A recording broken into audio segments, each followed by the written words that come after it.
going on YouTube? Bringing you guys a brand new video today. So, if you couldn't tell by my shirt, we're going to be talking about the NL West a little bit. Let's break it down. Let's get into it. So, with the NL West, I have the Dodgers projected to win the NL West by winning 105 games with 57 losses. Coming in second place is the San Diego Padres with 102 wins and 60 losses. Then you have the Giants coming in third at 82 and 80. The Rockies coming in fourth at 70 and 92. Then the Diamondbacks coming in at 65 and 97.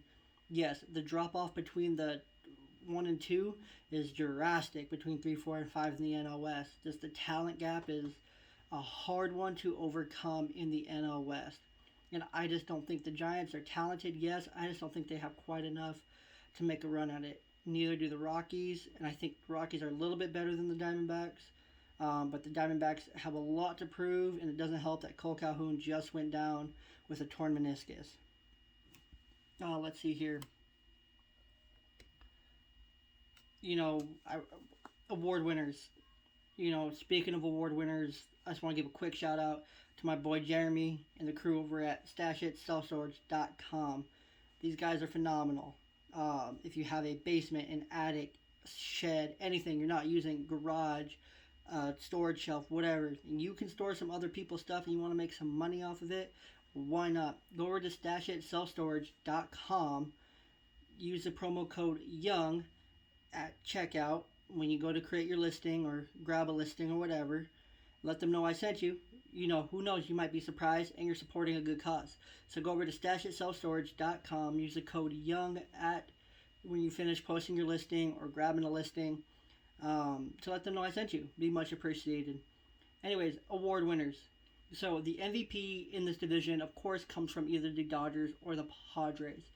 And I'm going to give it to outfielder Mookie Betts. He came in second place in 2020 in the NL MVP.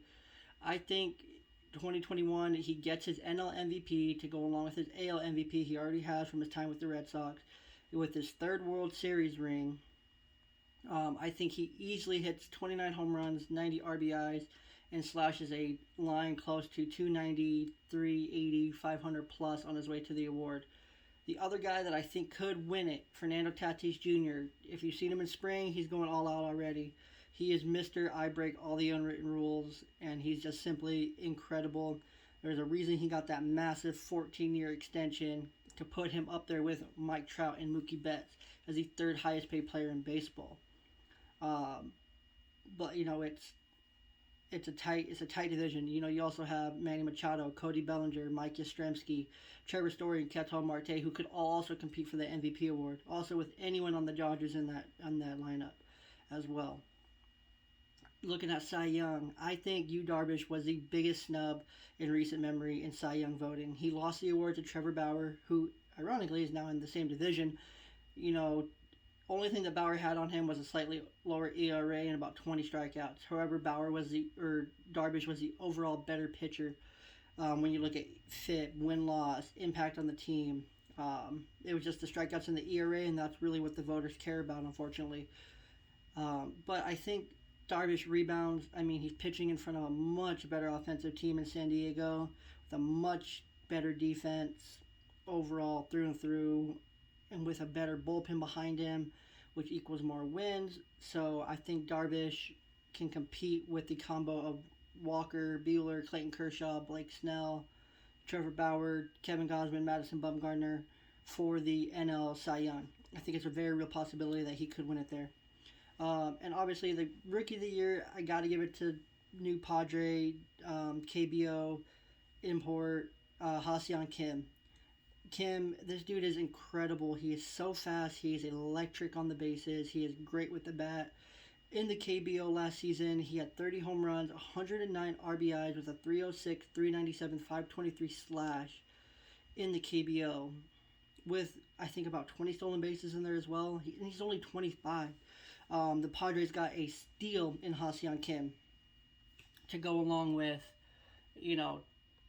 if we're looking at each team, I think Walker, when we look at the Dodgers, I think Walker Buehler's ready to break out. I think David Price is going to rebound nicely and be the fourth best option in baseball. When you have a former Cy Young winner that's a future Hall of Famer. He's still 35, so he still has some time. I think great rebound candidate in Price. I'm watching Brandon Morrow as the NRI. He revived his career once with the Dodgers. I think he does it again. And a rookie I'm watching, it'll be really interesting to see what the Dodgers do here. They have a good problem. They have three really good catchers. They have Will Smith, Austin Barnes, and Keibert Ruiz. Ruiz is a rookie. I'm looking for him to hopefully get a roster spot depending on how Austin Barnes does. Barnes is out of options. So we'll see how that kind of works out. The Padres. I think Jake Cronenworth is primed for a big breakout. He's kind of a late bloomer. He's going into his age 27 season already, and he was just coming off the second place NL Rookie of the Year finished last season. I think he's poised. He can beat the shift. He can play second base, first base, some left field. He's going to stay in the lineup because his bat's going to demand that he does so. Let's see. And I think Eric Hosmer can be a great rebound coming into 2021. He ended up hitting 287, 333, 517 in his 38 games he played in 2020 in his 156 plate appearances. Those were a great rebound of the numbers. If he can continue to play in at least 2/3 to 3/4 of the games, that $18 million a year that he has due to him will be well worth it. If he can hit those home runs, play some good, maybe not the AL Gold Glove level defense he did earlier in his career, but still put up those above average metrics at defensively. He's going to be 31, 32 years old this year, and I think he's just going to be excellent. NRI I'm watching is Nabil Cristomot. He's 25. He debuted in 2020, 3.28 ERA with an 8.1 innings pitched with the Cardinals. All three of his earned runs were home runs, so if he can rein that back a bit, I really think that the Padres have an excellent bullpen piece in Cristomot. And obviously I mentioned it before, the rookie I'm watching is Kim. The Giants. Now the Giants are probably one of the most interesting team in the NL West, and let me tell you why. They always give the Dodgers and the Padres headache after headache after headache in this division. They're kind of a really good team. Not really good, but they're a good, solid team overall. I'm infatuated with Mike Yastrzemski. He posted a 2.7 WAR with a 297, 400, 568 slash, and 192 at bats for the Giants in 2020. He's by far the best player on the team. He's a late bloomer. He's like the best late bloomer in the MLB. And I think the best is yet to come in 2021. I think Anthony DeSclafani comes into 2021 after he posted a 7.2 2.2 ERA and a 6.10 FIP in his 33.2 innings pitched. I think he's going to find his groove in this system, much like Kevin Gausman did, and rebound, nicely to his, maybe even better than the 2019 numbers of his 3.89 ERA, 4.43 FIP in his 166.2 innings pitched. DeSclafani's not a bad pitcher by any means. He just had a rough 33 innings pitch. It's such a small sample size. That's like 6-7 starts maybe. And so it's really hard to tell what a guy can be, but the track record proves that DeSclafani should be a great pick. Some NRIs that I'm watching in Giants camp. You have right-handed pitcher Jay Jackson, right-handed pitcher Zach Littell. Jackson spent, parts of the last 4 seasons pitching in the NPB, in Nippon Professional Baseball Center in Japan with a 2.16 ERA over 183 innings pitched. Littell has a very strong 49 to 23 K to walk ratio in his 63.2 innings pitched over the last 3 seasons. Both should be very interesting to watch coming into the 2021 season.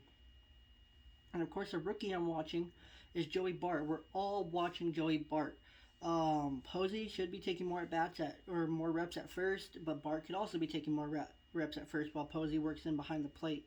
With having Posey back, that helps Bart just so much to be able to learn from and watch to see how Posey goes about his business.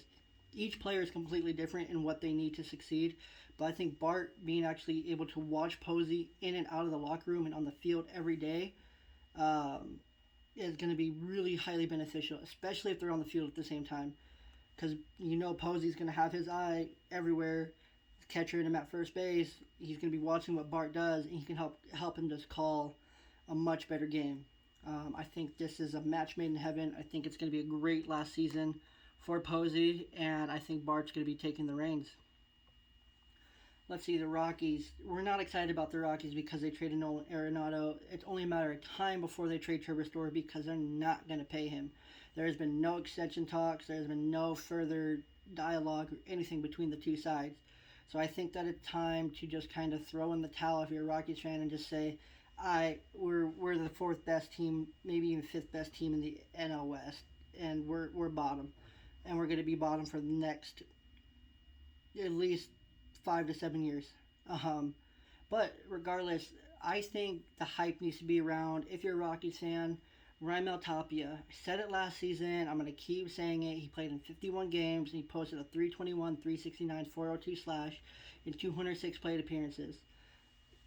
That was a little breakout. Let me see it over a full season Tapia, and he is the breakout on this Rockies team, and they desperately need it.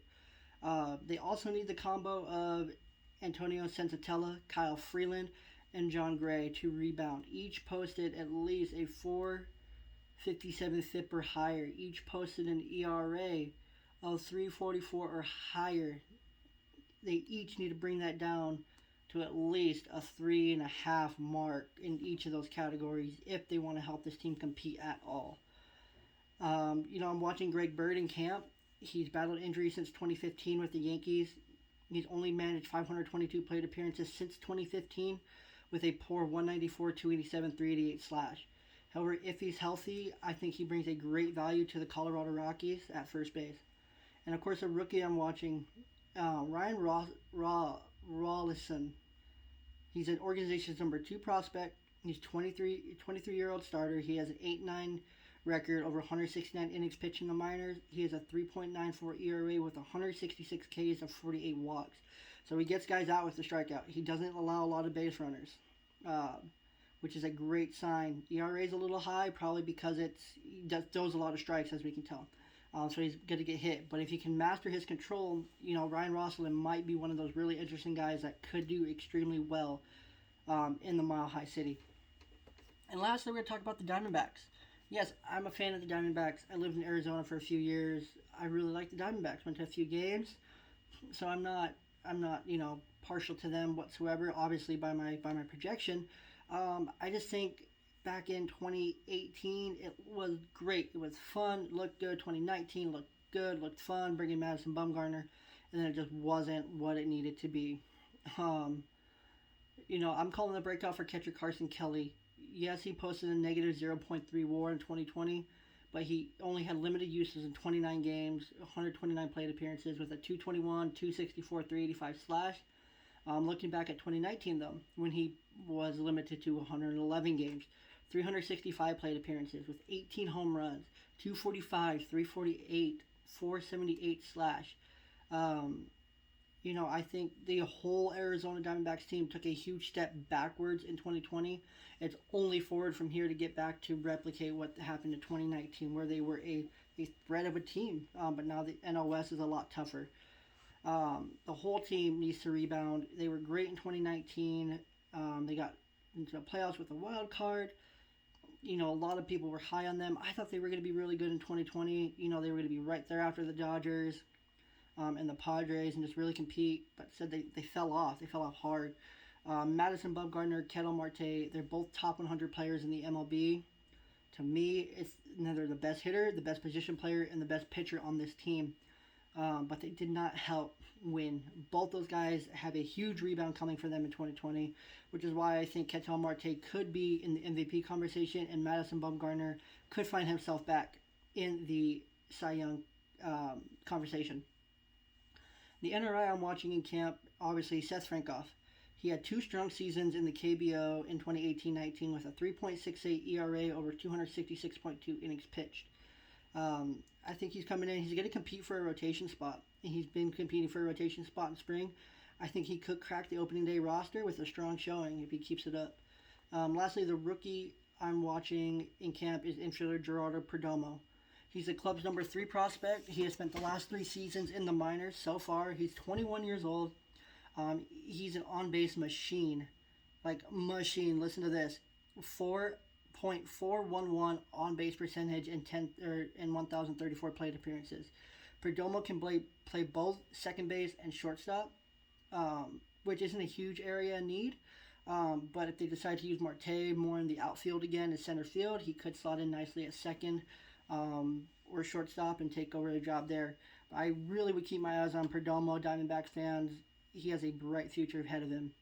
Other than that, guys, that is literally all I got about the NL West. That's my prediction. Let me know what y'all think down in the comments. Make sure to hit that subscribe. Make sure to watch this video that YouTube's going to think you like. And then hit this playlist right here at the bottom. You might like it. You might find some good videos onto there. And of course, before I leave, I want to give a huge shout out to my boys, my friends over at Raise Energy. Yes, this can's empty. I drank it all. Maybe there's a little bit left.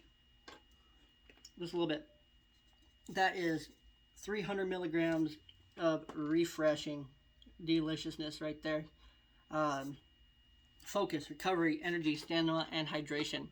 So many flavors, 11 flavors. All of them top notch. If I had to rank them, I wouldn't be able to because they're all so good. But today I'm drinking watermelon frost. It's delicious. I love it. Warm or cold on the rocks, doesn't matter. But yeah, Raise Energy. Go over to repsports.com at checkout. Use the code BALLBOY. Save yourself 15%. That's a lot of percents right there. That's tax plus a little bit if you live in Washington. Saves you a little bit on shipping. Saves you a little bit. They have more than just Raise Energy though. They have a full line of hypersleep, recovery products, protein powder, all of it. So good. Merch, everything. Highly recommend go and check out some Raise Energy if you're in the market for a new energy drink, if that other crap just isn't cutting it for you anymore. That's where I was at. I saw Raise, I went to GNC, picked some up. Game change, game over. I try those other guys still, and I just makes me feel weird, makes me feel bad. My body just doesn't like it. You know, there's no crash, there's no sugar, there's no carbs, low sodium, potassium, just everything good is in Raise. No artificial dyes or flavors, and I'm going to prove it to you. You guys think that it's always dyed. It's not dyed. That is Raise clear. Clear as day. And just so good. But anyways, guys, I'm going to let you out of here on this. Thanks for tuning in. Make sure you subscribe. Make sure you watch the video. Make sure you hit the playlist down here. Make sure you comment, like, subscribe, all that fun stuff. Share it with a friend. Share it with your family. Go and get yourself some San Diego merch. I love this shirt. I got it off MLB.com. It was on sale. Big fan. Thanks, guys. Until next time.